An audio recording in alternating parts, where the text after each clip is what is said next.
thế rồi đấy chỉ là tăng ăn lúc vừa là cái say à Bên lúc kia nữa. cái gì tăng một con chán à tôi bỏ cái qua hồ sơ tôi qua đi nào Phải rồi, qua tới cái chán à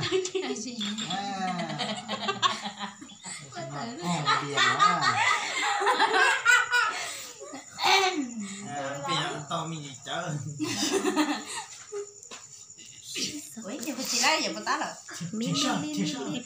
nhà nó chỉ còn ra ủ đó To kia. đúng rồi thế ủ lại luôn lúc cá thì cho tủ nữa là Giải nhọc khó.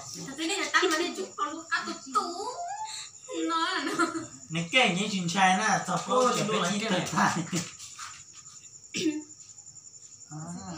Xã ho, nó là xí hả? ai bắt tay được cái mất tiền rồi anh Ô, yo, chú chưa? Tụi mình mà áo phơi cái là, áo kéo cái là. con phải cô gì long long là Ô, chị đã cả thế rồi. giờ chị lấy được một tát thế sao ông bạn chị nó lấy chị nó ủ bạn nó cúi thế cúi thích mua ba liền nữa mà mua cho đi cho chứ Thế đủ đủ rồi.